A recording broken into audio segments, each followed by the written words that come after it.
اس صورت کے آخر میں اللہ تبارک و تعالیٰ نے فرمایا ہے کہ قُلْ هَلْ نُنَبِّئُكُمْ بِالْأَخْسَرِينَ أَعْمَالًا، کیا ہم آپ کو بتائیں کہ جو قیامت والے دن سب سے برے فعل ہوں گے وہ کون ہیں؟ فعل تو ہوں گے، ناکام تو ہوں گے، جو بری طرح فعل ہوں گے وہ ہیں الذین ضل سعیہم فی الحیات الدنیا، جن کی دنیا کی کوششیں، کاوشیں، محنتیں دنیا میں رہ گئیں، وَهُمْ يَحْسَبُونَ أَنَّهُمْ يُحْسِنُونَ صُنْعًا، اور وہ سمجھتے تھے کہ ہم بہت اچھا جا رہے ہیں۔ لا الہ الا اللہ، اللہ کے سوا کوئی عبادت کے لائق نہیں، جو اللہ کے سوا کسی کی عبادت کرے گا اس کی کوئی عبادت قبول نہیں ہوگی، کوئی جو عبادت رب کے نام لگائی وہ بھی قبول نہیں ہوگی۔ اگر اس نے رب کے برابر کسی کو سمجھا اور اس کی عبادت کی، لئن اشرکت لیحبطن عملک، ساری نیکیاں ضائع ہو جائیں گی۔ اور جس نے نیکیاں تو کیں اللہ واسطے تو کیں، خالص رب واسطے، لیکن طریقہ اپنا بنایا ہوا تھا، اپنے نبی سے نہیں پوچھا تھا، اس کی بھی تمام نیکیاں ضائع ہو جائیں گی۔ یہ دو بنیادی شرطیں ہیں نیکیوں کی قبولیت کے لیے۔ تو جو لوگ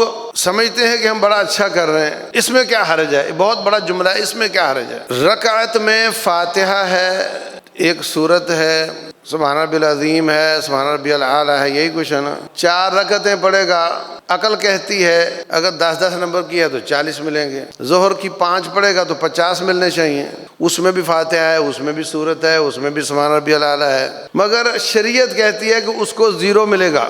4 والے کو نمبر ملیں گے، 5 والے کو 0 ملے گا، اس لیے کہ نبی صلی اللہ علیہ وسلم کی اس نے مخالفت۔ لا الہ الا اللہ، عبادت صرف اللہ واسطے، محمد رسول اللہ، طریقہ صرف محمد صلی اللہ علیہ وسلم۔ اور کوئی یہ کہے کہ 5ویں رکعت میں کیا حرج ہے، قرآن ہی تو ہے، وہ فاتحہ ہی تو ہے اس میں بھی، تو اس سے بڑا حرج کیا ہوگا کہ وہ میرے مصطفیٰ نے نہیں بتایا صلی اللہ علیہ وسلم۔ اسلامک اسکالر فضیلت الشیخ مفتی محمد یوسف طیبی حفظہ اللہ تعالی، فاضل مدینہ یونیورسٹی، خطیب مرکز اقصی، جی ٹی روڈ، گجرانوالہ۔ الحمدللہ والصلاة والسلام علی رسول اللہ وعلی آلہ وصحبہ وعلا وبعد۔ 16واں پارہ، اس میں کچھ حصہ تو سورۃ کہف کا ہے اور اس میں ذوالقرنین کا واقعہ کل بیان ہو گیا تھا۔ اس سورت کے آخر میں اللہ تبارک و تعالیٰ نے فرمایا ہے کہ قُلْ هَلْ نُنَبِّئُكُمْ بِالْأَخْسَرِينَ أَعْمَالًا، کیا ہم آپ کو بتائیں کہ جو قیامت والے دن سب سے برے فعل ہوں گے وہ کون ہیں؟ فعل تو ہوں گے، ناکام تو ہوں گے، جو بری طرح فعل ہوں گے وہ ہیں الذین ضل سعیہم فی الحیات الدنیا، جن کی دنیا کی کوششیں، کاوشیں، محنتیں دنیا میں رہ گئیں، وَهُمْ يَحْسَبُونَ أَنَّهُمْ يُحْسِنُونَ صُنْعًا، اور وہ سمجھتے تھے کہ ہم بہت اچھا جا رہے ہیں۔ لا الہ الا اللہ، اللہ کے سوا کوئی عبادت کے لائق نہیں، جو اللہ کے سوا کسی کی عبادت کرے گا اس کی کوئی عبادت قبول نہیں ہوگی، کوئی جو عبادت رب کے نام لگائی وہ بھی قبول نہیں ہوگی۔ اگر اس نے رب کے برابر کسی کو سمجھا اور اس کی عبادت کی، لئن اشرکت لیحبطن عملک، ساری نیکیاں ضائع ہو جائیں گی۔ اور جس نے نیکیاں تو کیں اللہ واسطے تو کیں، خالص رب واسطے، لیکن طریقہ اپنا بنایا ہوا تھا، اپنے نبی سے نہیں پوچھا تھا، اس کی بھی تمام نیکیاں ضائع ہو جائیں گی۔ یہ دو بنیادی شرطیں ہیں نیکیوں کی قبولیت کے لیے۔ تو جو لوگ سمجھتے ہیں کہ ہم بڑا اچھا کر رہے ہیں، اس میں کیا حرج ہے؟ بہت بڑا جملہ ہے، اس میں کیا حرج ہے؟ رکعت میں فاتحہ ہے، ایک سورت ہے، سبحان ربی العظیم ہے، سبحان ربی الاعلیٰ ہے، یہی کچھ ہے نا۔ 4 رکعتیں پڑھے گا، عقل کہتی ہے اگر 10 نمبر کی ہے تو 40 ملیں گے، ظہر کی 5 پڑھے گا تو 50 ملنے چاہیے، اس میں بھی فاتحہ ہے، اس میں بھی سورت ہے، اس میں بھی سبحان ربی الاعلیٰ ہے، مگر شریعت کہتی ہے کہ اس کو 0 ملے گا۔ 4 والے کو نمبر ملیں گے، 5 والے کو 0 ملے گا، اس لیے کہ نبی صلی اللہ علیہ وسلم کی اس نے مخالفت کی ہے۔ اس لیے لا الہ الا اللہ، عبادت صرف اللہ واسطے، محمد رسول اللہ، طریقہ صرف محمد صلی اللہ علیہ وسلم کا۔ اور کوئی یہ کہے کہ 5ویں رکعت میں کیا حرج ہے، قرآن ہی تو ہے، وہ فاتحہ ہی تو ہے اس میں بھی، تو اس سے بڑا حرج کیا ہوگا کہ وہ میرے مصطفیٰ نے نہیں بتایا صلی اللہ علیہ وسلم. اور یہ بدترین فعل ہوگا جن کی کاوشیں دنیا میں رہ گئیں اور وہ سمجھتے تھے کہ ہم بہت اچھا کام کر رہے ہیں. اور آخر میں اللہ فرماتے ہیں کل لو کان البحر مدادا لکلمات ربی، اگر ساری زمین کے سارے سمندر روشنائی بن جائیں، سیاہی بن جائیں، اور اس سے اللہ تعالیٰ اور ساری کائنات کے درخت اس کی کلمیں بنا لی جائیں اور اللہ کے کلمات لکھنا شروع کر دیں، سب کچھ ختم ہو جائے گا، اللہ کے کلمات ختم نہیں ہوں گے. دوسرے مقام پر اللہ فرماتے ہیں وَالْبَحْرُ يَمُدُّهُ مِن بَعْدِهِ سَبْعَةُ أَبْحُرٍ، اس سمندر کو 7 گنا کر دیا جائے پھر بھی اللہ کے کلمات ختم نہیں ہوں گے. اے نبی کہہ دو میں تو تم جیسا انسان ہوں، بشر ہوں، بس فرق یہ ہے کہ میری طرف وحی کی جاتی ہے، تمہاری طرف وحی نہیں کی جاتی. تو جو رب کی ملاقات کی امید رکھتا ہے وہ خالص اللہ کی عبادت کرے، اس میں 1% بھی کسی اور کے لیے نہ رکھے، اللہ کے ساتھ کسی کو شریک نہ ٹھہرائے. اس کے بعد سورہ مریم ہے. یہ بھی سورہ مریم بھی مکہ میں ہی نازل ہوئی. رسول اللہ صلی اللہ علیہ وسلم کو اللہ کے علم میں تھا ایک تو ان کو جانا پڑے گا مدینہ، تو مدینہ میں عیسائی آباد ہیں، یہودی بھی ہیں، تو یہ صورت اس میں حضرت مریم علیہ السلام کا تذکرہ ہے، عیسیٰ علیہ السلام کا تذکرہ ہے. تو یہ اس سفر کے لیے ایک تمہید کے طور پہ، زادرہ کے طور پہ. اور دوسرا اللہ کے علم میں تھا کہ کچھ لوگوں نے حبشہ سفر کرنا ہے، حبشہ ہجرت کرنی ہے، اور وہاں بھی نجاشی کی حکومت تھی، وہ عیسائی تھا. تو اللہ تعالیٰ نے یہ صورت مکہ میں نازل کی. جب حضرت جعفر طیار رضی اللہ عنہ ان کی قیادت میں حبشہ کی طرف ہجرت ہوئی، مکے والوں نے 2 آدمی بھیجے، جاؤ جا کر کے ہدیے تحفے پیش کرو، نہ صرف نجاشی کو دو بلکہ اس کے نیچے جتنے بھی مشیر ہیں ان کو بھی دو، تاکہ لابنگ ہو سکے. لابنگ جانتے ہو؟ سب کو تحفے دے کر انہوں نے کہا جی ہمارے بگوڑے ہیں اور یہ ہمارے بتوں کے بھی گستاخ ہیں اور تمہارے عیسیٰ کے بھی گستاخ ہیں، تمہاری مریم علیہ السلام کے بھی گستاخ ہیں، ان کو واپس کرو. تو انہوں نے بلا لیا. حضرت جعفر طیار رضی اللہ عنہ نے یہ صورت پڑھ کر سنائی اور نجاشی رونے لگ گیا اور کہنے لگا کہ یہ کلام اور تورات کا کلام یہ ایک ہی جگہ سے صادر ہوا ہے، ان دونوں میں کوئی کلیش نہیں ہے. ان کو اس نے روانہ کر دیا اور اتنا متاثر ہوا کہ مسلمان ہو گیا اور چپ چاپ مسلمان رہا اور اسلام کا اظہار نہیں کیا اور عیسائیوں کا بادشاہ بھی رہا اور مسلمان بھی رہا. اور جب وہ فوت ہوا دیکھو اس کی قسمت کہ وہ مسلمان ہو گیا، یہ بھی بہت بڑی بات ہے. اور اس کی محرومی کہ نبی صلی اللہ علیہ وسلم کو دیکھ کر صحابی نہیں بن سکا. لیکن بہرحال اس سے علماء نے یہ بات نکالی ہے کہ حکمران کا نظام کفر کا بھی ہو تو وہاں پر آپ کوئی عہدہ لے لیں اور اپنا ایمان چھپائے رکھیں اور اس کے ذریعے سے مسلمانوں کی کوئی مدد کرتے رہیں تو اس کی گنجائش نکلتی ہے. بات سمجھائیے آپ کو. اگر وہ پوری شریعت اب مدینہ میں نبی صلی اللہ علیہ وسلم تشریف لا چکے تھے، نماز روزے کے احکام آ چکے تھے، وہ سارے پہ عمل شروع کر دیتا تو وہ تو اس کو نکال دیتے. یوسف علیہ السلام کافروں کے ملک کے بادشاہ بن گئے اور وہ مسلمان ہیں اور وہ سارے کافر ہیں. ان کی نوکری پہلے وزارت خزانہ لی، پھر وہ ہولی سولی حکمران بن گئے اور جو نیچے عوام ہے وہ کافر ہیں اور وہاں بیٹھ کر مسلمانوں کی دعوت بھی عام کر رہے ہیں اور ان کا فائدہ بھی کر رہے ہیں اور ان کی اصل میں حکومت ان کی کافرانہ ہے اور وہ حکمران مسلمان ہے. تو اس سے بھی یہ استدلال کیا جاتا ہے کہ ایسا عہدہ قبول کر کے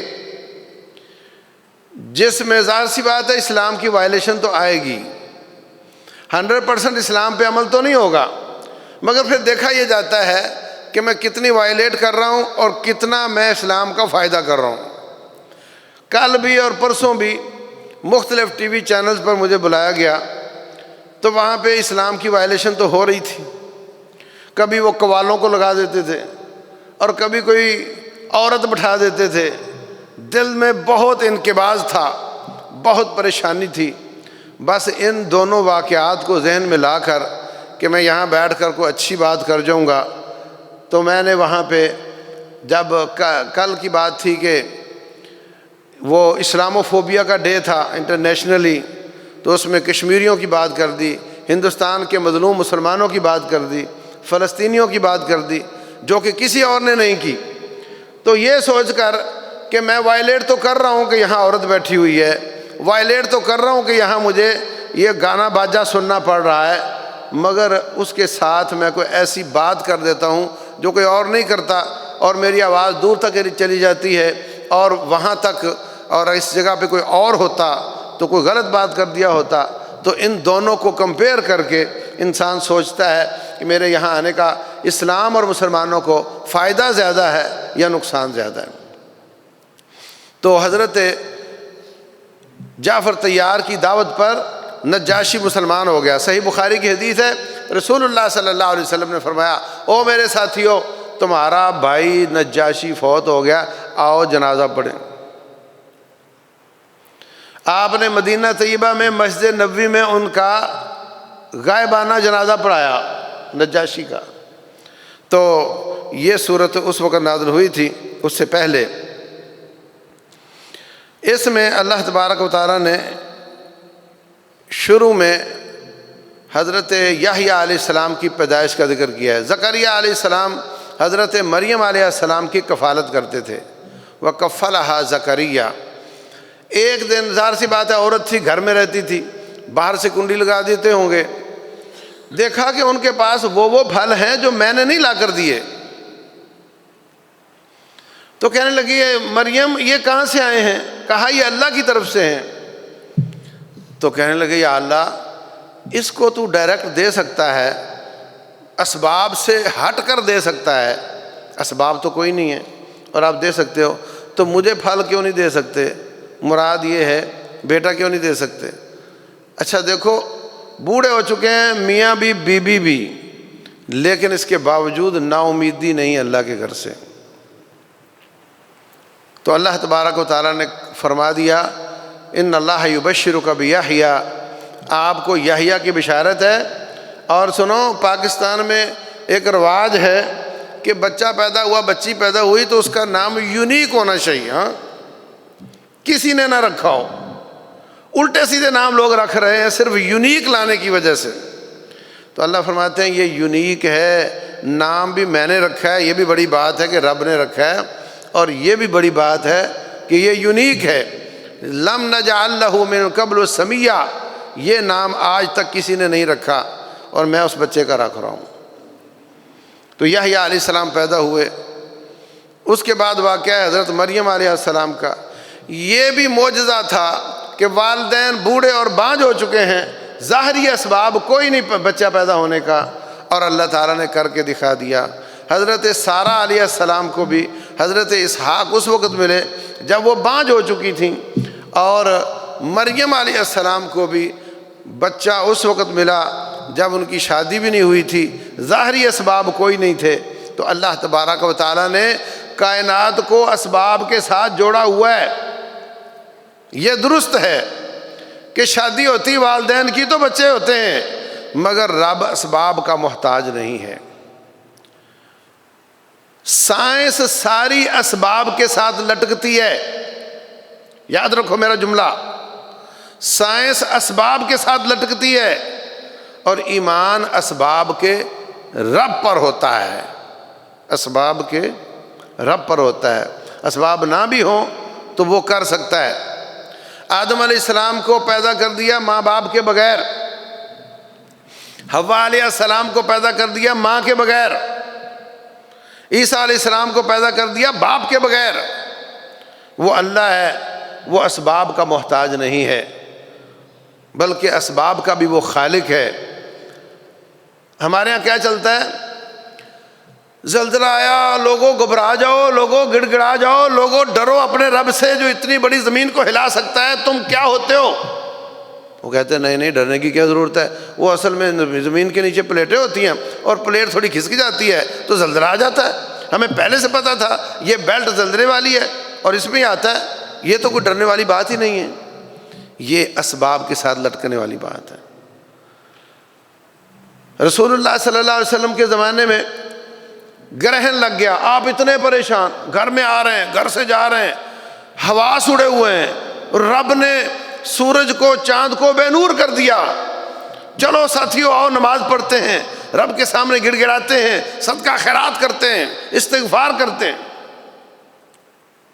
سائنس کہتی ہے نہیں نہیں گھبرانے کی ضرورت ہی نہیں ہے، یہ تو ہمیں پہلے پتہ ہوتا ہے، وہ سورج جو ہوتا ہے چاند زمین اور سورج کے بیچ میں آ جاتا ہے اور ہمیں پتہ ہوتا ہے کس علاقے میں ہونا ہے اور کب ہونا ہے اور کس علاقے میں نظر آئے گا کس علاقے میں نظر نہیں آئے گا، ہمیں پہلے ہی پتہ ہے۔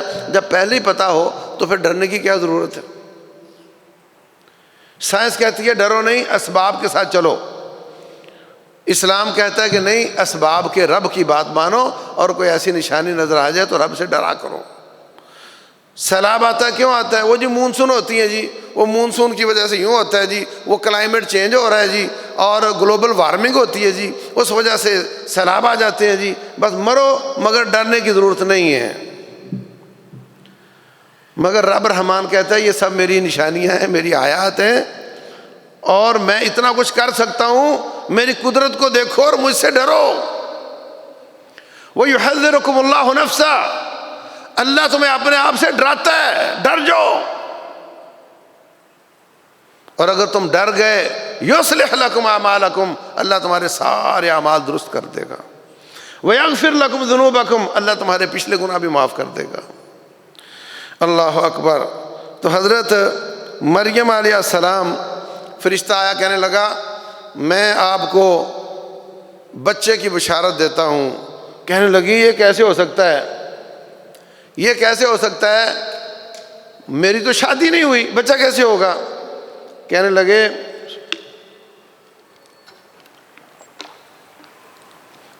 میں اللہ کی پناہ میں آتی ہوں تیری شر سے، تو کون آ گیا میرے پاس، غیر محرم ہو؟ کہنے لگا میں فرشتہ ہوں اور میں رب کے حکم پر آیا ہوں۔ کہنے لگی مجھے بچہ کیسے ہو سکتا ہے؟ کہنے لگے یہ رب کا فیصلہ ہے۔ قال کذالک قال ربک هو علی ہین، یہ میرے لیے کام ہی کوئی نہیں ہے۔ اللہ فرماتے ہیں میرے لیے کام ہی نہیں ہے، یہ میں کر سکتا ہوں۔ وَلِنَجْعَلَهُ آیَةً، اس کو ہم آیت بنانا چاہتے ہیں۔ تو جب ان کو امید ہو گئی تو وہ ایک کھجور کے درخت کے پاس چلی گئیں اور کہتی ہیں کاش میں مر چکی ہوتی اور یہ آج مجھے دن نہ دیکھنا پڑتا، مت قبل ھذا وکنت نسیا منسیا، آج سے پہلے میں بھولی بسری ہو چکی ہوتی۔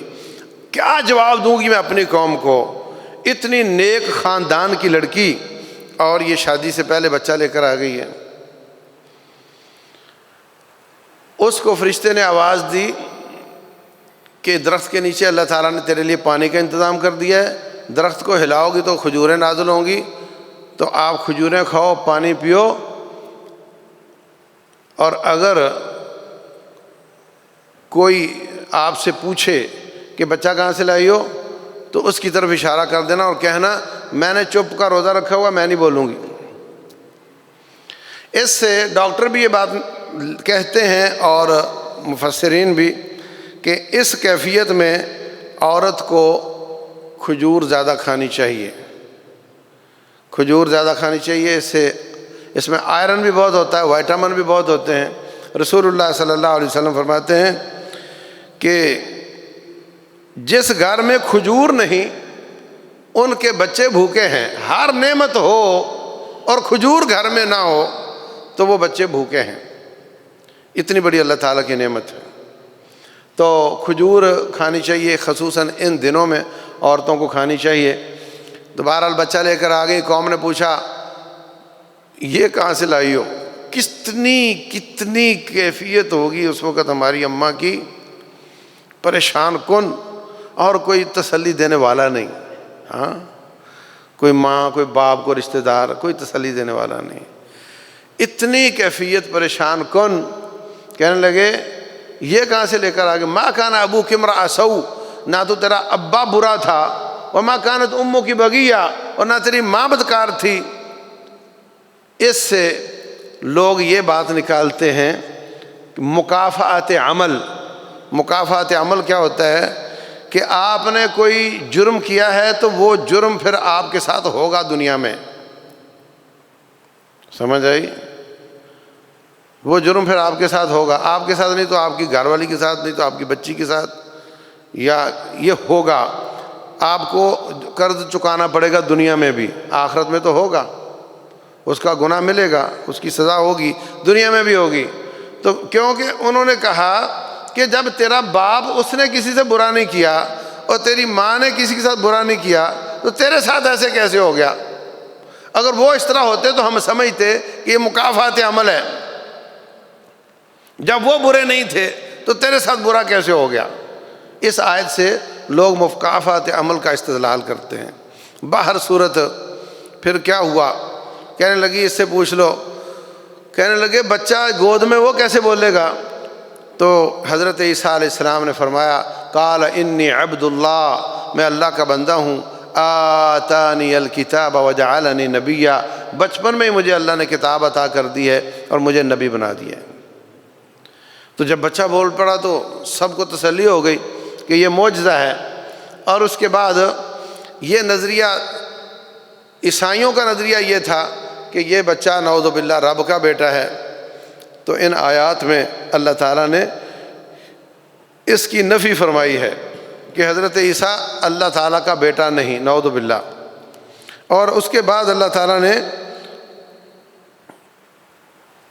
فرمایا کہ ذالک عیسیٰ ابن مریم قول الحق الذی فیہ یمترون، یہ اللہ تعالیٰ کے کلمے کی وجہ سے پیدا ہوا ہے اور اس میں وہ شک کرتے تھے، یہ اللہ کا بیٹا نہیں۔ ما کان للہ ان یتخذ من ولد، اللہ کا کوئی بیٹا نہیں ہے، سبحانہ، وہ ان چیزوں سے پاک ہے۔ لیکن اذا قضا امرا فانما یقول له کن فیکون، وہ اسباب کا محتاج نہیں ہے، جب وہ کسی کام کا فیصلہ کر لیتا ہے تو کن کہہ دیتا ہے ہو جا، اور وہ ہو جاتا ہے، وہ کسی اسباب کا محتاج نہیں ہے۔ اس کے بعد حضرت ابراہیم علیہ السلام کا قصہ ہے، انہوں نے اپنے باپ سے، اپنے گھر سے دعوت کا آغاز کیا۔ یا ابت لم تعبد ما لا يسمع ولا يبصر ولا يغني عنك شيئا، ابا جان یہ تیرے بت جو ہیں یہ سن نہیں سکتے، بول نہیں سکتے اور تیرے کسی کام نہیں آ سکتے، تو ان کی پوجا کیوں کرتے ہو؟ اس کا مطلب یہ ہوا کہ جس کی عبادت ہے وہ بولتا ہے۔ پاک و ہند، افغانستان، بنگلہ دیش کے اکثر علماء اللہ کی کلام کی نفی کرتے ہیں، وہ کہتے ہیں اس کے الفاظ نہیں ہیں، اس کی آواز نہیں ہے۔ یہ اس سے ثابت ہوتا ہے کہ رب جو ہوتا ہے وہ بول سکتا ہے، اور اس کی دسیوں دلیلیں ہیں کہ اللہ تعالیٰ کی کلام ہے۔ اللہ نے آدم علیہ السلام سے کلام کی، یا آدم اسکن انت وزوجک الجنہ، یا نوح اہبط بسلام منا وبرکات علیک، یا ابراہیم قد صدقت الرؤیا، یا موسیٰ اقبل ولا تخف، یا عیسیٰ ابن مریم اانت قلت للناس، یا ایہا المزمل، یا ایہا المدثر۔ اللہ ہر زمانے میں بات کرتا آیا ہے، ہمیشہ سے بات کرنے کے لائق ہے، ہمیشہ بات کرتا ہے۔ یہ قرآن اس کی کلام ہے، اس کے الفاظ بھی ہیں، اللہ کی آواز بھی ہے، اس کی دسیوں دلائل ہیں۔ تو جو لوگ اس کا انکار کرتے ہیں اس میں ان کا رد موجود ہے۔ اپنے باپ کو ابا نہیں کہا، اباتی کہا، ابا جان کہا، تھا مشرک مگر اس کو ابا جان کہا، احترام کیا۔ تو مشرک سے محبت نہیں ہوتی مگر اس کے ساتھ شفقت، اس کے ساتھ اچھا سلوک، یہ اس کی خدمت اگر بڑا ہو یہ ہوتی ہے۔ اے ابا جان مجھے خطرہ ہے کہ آپ کو عذاب نہ آ جائے، ابا جان انی قد جاءنی من العلم ما لم یأتک، میرے پاس علم آ گیا ہے جو آپ کے پاس نہیں آیا۔ یہ بڑی مشکل بات ہے۔ ہمارے بزرگ کہتے ہیں اور ساری زندگی میں نے اتنے علماء سے ملاقاتیں کی، آج تک میں نے حدیث نہیں سنی، تو کل کا لونڈا یہ کہاں سے لے کے آ گیا؟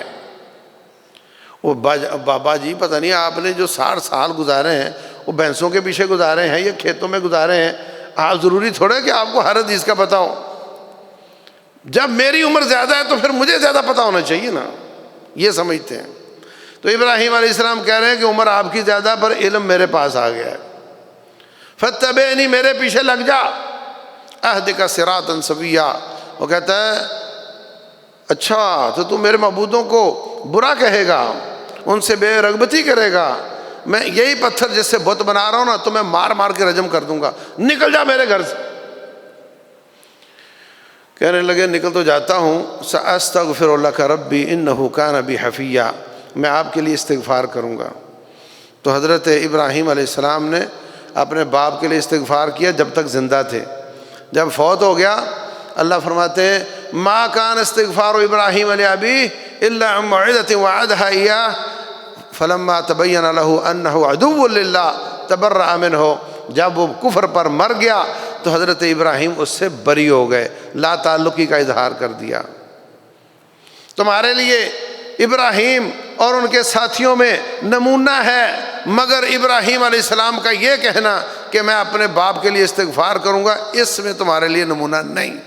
قرآن کہتا ہے قد کانت لکم اسوۃ حسنۃ فی ابراہیم والذین معہ اذ قالوا لقومہم انا براء منکم ومما تعبدون من دون اللہ کفرنا بکم وبدا بیننا وبینکم العداوۃ والبغضاء ابدا حتی تؤمنوا باللہ وحدہ الا قول ابراہیم لابیہ لاستغفرن لک وما املک لک من اللہ من شیء۔ تو یہاں پر عقیدہ پہلے بنا لیا جاتا ہے اور دلیلیں بعد میں تلاش کی جاتی ہیں، اور جو دلیل اپنے عقیدے کے خلاف ہو اس کو مروڑا توڑا جاتا ہے۔ عقیدہ یہ بنا لیا گیا ہے کہ ابراہیم علیہ السلام ہو یا کوئی اور نبی ہو، ان کا کوئی رشتہ دار کافر نہیں ہو سکتا۔ اس لیے نبی صلی اللہ علیہ وسلم کے چچوں کو بھی مسلمان کرنے کی کوشش کی جاتی ہے، اور حضرت حمزہ تو تھے ہی اور دوسروں کو بھی، اور اس لیے ان کے والدین کے بارے میں بھی بہت بڑے اختلافات کا اظہار کیا جاتا ہے، اور حضرت ابراہیم علیہ السلام کے والد کے بارے میں بھی کہ وہ طارق تھا، وہ عازر نہیں تھا، اور لہذا یہ ہو نہیں سکتا کہ ان کا باپ اس طرح ہو۔ صاف صاف فرمایا رب ذوالجلال نے کہ حضرت لوط علیہ السلام ان کی بیوی ان کی باغی تھی، اور حضرت لوط علیہ السلام کی بیوی ان کی باغی تھی، نوح علیہ السلام کی بیوی اور ان کا بیٹا باغی تھا۔ تو یہ نسب کے ساتھ ایمان نہیں ہوتا، ایمان جو لائے وہ بلال حبشی بکتا بکاتا غلام بھی ہو تو وہ چل رہا دنیا میں ہوتا ہے اور قدموں کی آہٹ جنت میں آ رہی ہوتی۔ اور ابو لہب خوبصورت، لمبا قد، چوڑا سینہ، اونچا خاندان، ایمان نہیں لاتا تو اللہ فرماتے ہیں سیصلی نارا ذات لہب، یہ آگ میں جائے گا۔ اللہ المستعان۔ اس کے بعد اللہ تبارک و تعالیٰ فرماتے ہیں کہ مکے والو تم باز آ جاؤ، اگر تم اپنی ہٹ درمی سے باز نہ آئے تو پھر ہم مہلت تو دیں گے اور اس کے بعد پکڑیں گے، فَلْيَمْدُدْ اللَّهُ الرَّحْمَٰنُ مَدًّا، اور اس کے بعد پکڑیں گے اور کوئی بھی ہم سے بچ نہیں پائے گا۔ لیکن جو اس کے باوجود، اتنی وضاحتوں کے باوجود اللہ کا بیٹا قرار دیتے ہیں، اللہ فرماتے ہیں وَقَالُوا اتَّخَذَ الرَّحْمَٰنُ وَلَدًا، انہوں نے کہا رحمان کا بیٹا ہے۔ تم نے اتنی غلط بات کی ہے جس کی وجہ سے آسمان پھٹ جائے اور زمین ٹکڑے ٹکڑے ہو جائے، پہاڑ گر جائیں، جتنا تم نے بڑا جملہ بولا ہے کہ اللہ کا کوئی بیٹا ہے۔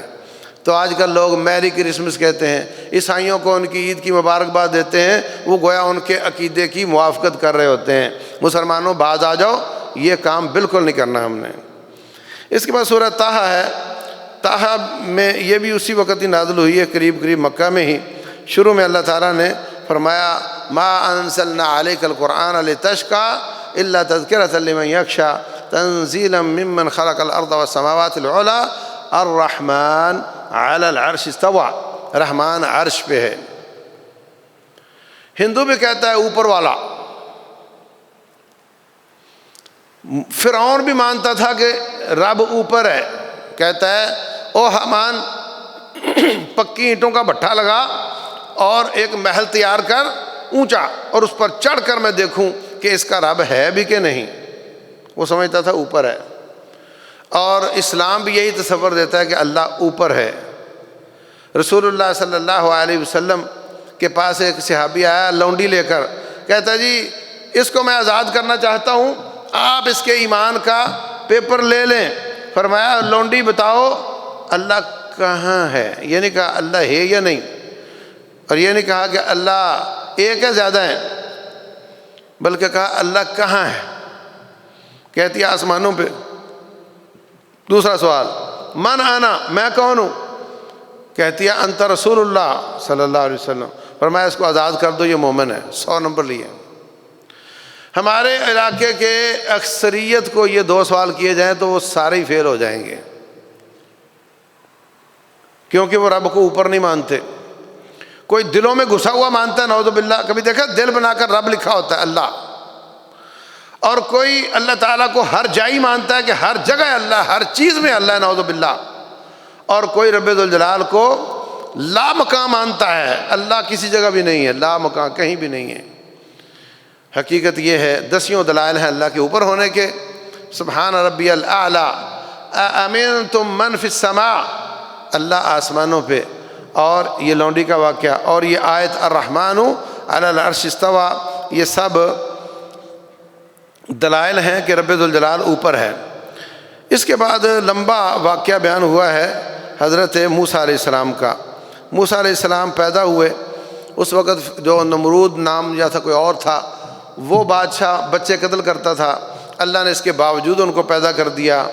پھر ان کی ماں کو پریشانی تھی کہ اس کے کرندے آ کر کے قتل کر جائیں گے، اللہ نے فرمایا کہ اس کو ایک صندوق میں ڈال کر سمندر کے حوالے کر دیں۔ بہت دل چاہیے، کوئی آ کر ذبح کر دے تو بندہ بے بس ہے، اپنے ہاتھوں سے اس کو ڈال کے سمندر میں ڈالنا ہے، بہت مشکل کام ہے۔ اللہ فرماتے ہیں ہم نے موسیٰ پر کو وحی کی کہ پریشان نہیں ہونا، میرا وعدہ ہے میں بچہ تجھے واپس لا کر دوں گا، اِنَّا رَادُّهُ إِلَيْكَ۔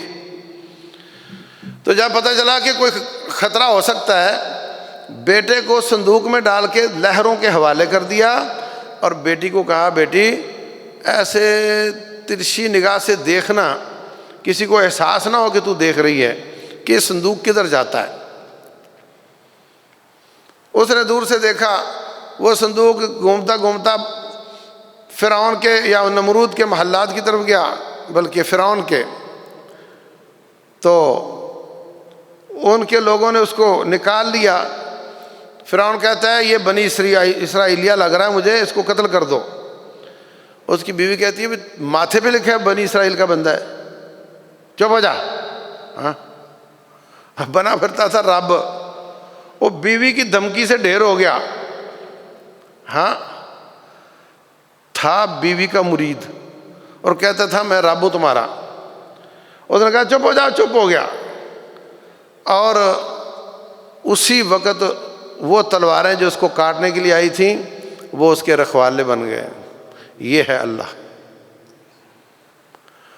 اور بچے کو بھوک لگ گئی، دوڑیں لگ گئی، کون دودھ پلائے گا؟ اللہ فرماتے ہیں میں نے سب عورتوں کے دودھ اس پر حرام کر دیے۔ وَحَرَّمْنَا عَلَيْهِ الْمَرَاضِعَ، کسی کا نہیں پینا۔ گھومتے گھومتے گھومتے بچہ بلک رہا ہے، شہزادہ بلک رہا ہے، اور سرکاری کرندوں کی دوڑیں لگی ہوئی ہیں، اور گھومتے گھومتے آئے، کہنے لگے یار بڑا مسئلہ بن گیا، بتا کرو کس عورت کا دودھ اس وقت ہے۔ تو ان کی بہن کہنے لگی ایک خاندان کا مجھے پتہ ہے اور مجھے امید ہے کہ ان کا دودھ بھی پی لے گا، اور جلدی کر لے آ ان کو۔ کہنے لگے وہ نہیں آ رہی۔ وہ کہتی ادھر لے کر آؤ۔ بچے کو وہاں لے کر گئے، بچہ ماں کو مل گیا، اس نے دودھ پی لیا، اور آنکھوں کے اندھوں نے دل کے اندھوں کو پتہ نہیں چلا کہ اس عورت کو آخر کیوں دودھ آ رہا ہے، کیوں دودھ آ رہا ہے اس کو اگر اللہ نے اولاد دی ہے تو وہ کہاں ہے؟ اللہ نے مت مار دی ان کی۔ اب جناب بچہ آتا ہے دودھ پی کر چلا جاتا ہے، اور ماں کی تنخواہ لگ گئی ہے، اور بچہ شہزادوں کی طرح زندگی گزار رہا ہے۔ بڑے ہوئے تو اس کے بعد وہ بنی اسرائیل کے تھے، اور ایک قبطی تھا جو فرعون کی قوم تھی، ان کی لڑائی ہو گئی، مکہ مارا اور وہ مر گیا۔ ایک دن پھر لڑائی ہوئی قبطی کی اور بنی اسرائیلیہ کی، تو جو بنی اسرائیلیہ تھا نا، اس نے پکارا، اور حضرت موسیٰ اس کی مدد کے لیے آئے، غصے میں وہ خود ڈر گیا، کہنے لگا اچھا کل تو نے بندہ مار دیا تھا، آج مجھے مارو گے؟ تو وہ جو قبطی تھا اس نے سن لیا کہ وہ جو پچھلا کیس تھا وہ بھی ان کا ہے، اس نے جا کر بتا دیا، ریڈ وارنٹ جاری ہو گئے۔ ایک آدمی کہتا ہے موسیٰ فوج تیرے پیچھے لگ گئی ہے، چپ چاپ نکل جا یہاں سے۔ تو بغیر تیاری کے وہاں سے نکلے، نہر سویز کا جو علاقہ کراس کریں تو آگے صحرائے سینا، اس کے آگے جائیں تو طور، اور طور کے بعد مدین کا علاقہ آتا ہے، وہاں چلے گئے۔ وہاں جا کر انہوں نے نہ جیب میں پیسہ ہے، بھوک بھی ہے، نیند بھی ہے، خوف بھی ہے، اور نہ گھر ہے اور نہ کھانا ہے، کچھ بھی نہیں ہے۔ وہاں قوم پانی پلا رہی تھی بکریوں کو، دو لڑکیاں اپنی بکریوں کو پینے سے منع کر رہی تھی۔ بکریاں پیاسی ہیں تو منع کیوں کر رہی ہو؟ اے جی پانی انہوں نے نکالا ہے، وہ پلائیں گے، بچا کھچا ہم پلائیں گے، کیونکہ ہم نکال نہیں سکتی۔ اچھا تو تمہارا کوئی مرد نہیں ہے؟ ہاں ہمارے ابا ہیں مگر وہ بوڑھے ہیں۔ اچھا تو یہ بات ہے۔ انہوں نے ان کا پانی نکال دیا اس سے ڈول کے ساتھ اور نکلا، انہوں نے بکریوں کو پلایا، گھر چلی گئیں، جا کر ان کو اطلاع کی، کہنے لگیں اس نے ہم سے مزدوری تو نہیں مانگی لیکن حق تو بنتا ہے نا۔ بے شمار ایسے لوگ ہیں جن کے ہم پر احسان ہوتے ہیں، جن کا حق بنتا ہوتا ہے اور ہم ان کو اگنور کرتے ہیں۔ پرانے زمانے میں پہلوان کشتی لڑتا تھا تو لوگ اس کو پیسے دیتے تھے، کیا اس نے طے کیا تھا کہ میں لڑوں گا تو تم نے پیسے دینے ہیں؟ نہیں، لوگ سمجھتے تھے کہ یہ پوری قوم کی طرف سے لڑتا ہے، اس کو دینے چاہیے۔ آج ہمارے مسجد کے امام ان کی تنخواہ کے لیے اعلان کرنا پڑتا ہے، اور مہینہ ختم ہو رہا ہے جلدی کرو پیسے دو، کیوں؟ اور وہ بھی کتنے 15,000 20,000۔ لوگ احساس نہیں کرتے، مسجد کا بل آ جائے تو پریشان ہو جاتے ہیں، حالانکہ جو شخص پنکھا چلاتا ہے اس کو اپنا بل ادا کرنا چاہیے، جو فائدہ اٹھاتا ہے اس کو اپنا حق دینا چاہیے۔ تو جو اجتماعی حقوق ہوتے ہیں ان کا خیال رکھنا چاہیے۔ باہر صورت وہ آ گئی ان کو لینے کے لیے، بات ہو گئی، کہا 10 سال بکریاں چراؤ، میں تیری شادی بھی کر دیتا ہوں اور میں تجھے گھر میں بھی رکھ لیتا ہوں۔ تو ان کو گھر بھی مل گیا، گھر والی بھی مل گئی، اور 10 سال کے بعد بیوی بچوں کو لے کر واپس آ رہے تھے۔ خیال تھا کہ اب میرا کیس بھول بھال گیا ہوگا اور جا کر کے مصر کے کسی کونے خدرے میں بیٹھ جاؤں گا اور پتہ ہی نہیں چلے گا کسی کو۔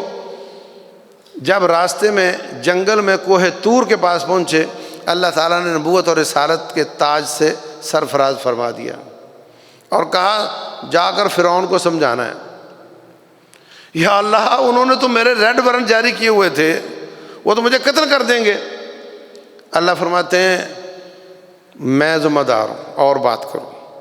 یا اللہ میری زبان ٹھیک سے نہیں چلتی، میرے بھائی کو بھی ساتھ نبی بنا دے۔ کہا ٹھیک ہے اس کو بھی بنا دیتے ہیں۔ اچھا رب کو پتا تھا کہ اے فرعون نے ماننا واننا کوئی نہیں۔ اللہ کہہ سکتا تھا نہیں جاؤ جا کر کے بس سمجھا دو، ماننا اس نے کوئی نہیں، ہم نے صرف وہ اتمام حجت ہی کرنی ہے۔ لیکن اللہ نے حضرت ہارون کو نبی بنا دیا اور ساتھ کہا قولا لہ قولا لینا، نرم بات کرنی ہے۔ باہر صورت وہ اکڑ گیا، ان کو اللہ نے ید بیضا کا معجزہ دیا تھا، بغل میں ہاتھ لیتے تھے، نکالتے تو چاند کی طرح چمکتا تھا، اور ڈنڈا پھینکتے تھے تو وہ ایدھا بن جاتا تھا۔ تو فرعون ڈر گیا، کہنے لگا یہ کیا ہے؟ کہنے لگا یہ جادوگر ہے، چلو اس کے ساتھ طے کر لو ایک دن جمع ہوں گے اور جادو کا مقابلہ ہوگا۔ جادوگر آ گئے، انہوں نے اپنی رسیاں اور چھڑیاں پھینکیں، وہ ہلنے لگ گئیں لوگوں کی نظروں میں۔ انہوں نے اپنی چھڑی پھینکی اور وہ ایدھا بن کے سب کو کھا گئی اور لوگ مسلمان ہو گئے۔ اب لڑائی شروع ہو گئی، اب اس نے مسلمانوں پر سختیاں بڑھا دیں۔ اللہ تعالیٰ نے مدد کی، ایک دن اپنی قوم کو لے کر نکلے، آگے سمندر تھا، ڈنڈا مارا تو اس کے 12 راستے بن گئے، وہ نکل گئے۔ پیچھے سے فرعون آیا، ڈنڈا دوبارہ مارا تو پانی مل گیا، فرعون ڈوب گیا اور ان کو اللہ نے نجات دے دی۔ اللہ نے ان کے محلات کا مالک بنا دیا۔ پھر اس کے بعد انہوں نے اللہ تعالیٰ کی بغاوتیں شروع کر دیں اور اس کے بعد اللہ نے ان کو سزائیں دینا شروع کی۔ اس کے بعد اللہ تعالیٰ نے حضرت آدم علیہ السلام کا تذکرہ کیا ہے۔ ان کو اللہ نے پیدا کر کے جنت دی تھی اور کہا تھا ایک درخت نہیں چکھنا، انہوں نے وہ شیطان کے بہکاوے میں آ کر چکھ لیا۔ پھر ان کو اللہ تعالیٰ نے الفاظ سمجھائے، انہوں نے ادا کیے، انہوں نے توبہ کی، رب ذوالجلال نے ان کی توبہ قبول فرما لی۔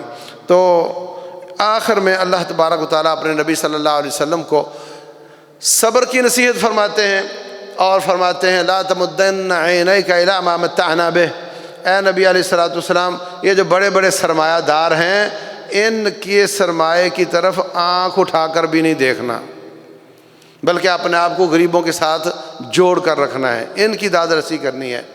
تو آپ کے دل میں کبھی بھی ان کا روب نہیں آنا چاہیے دنیا کی چمک دیکھ کر۔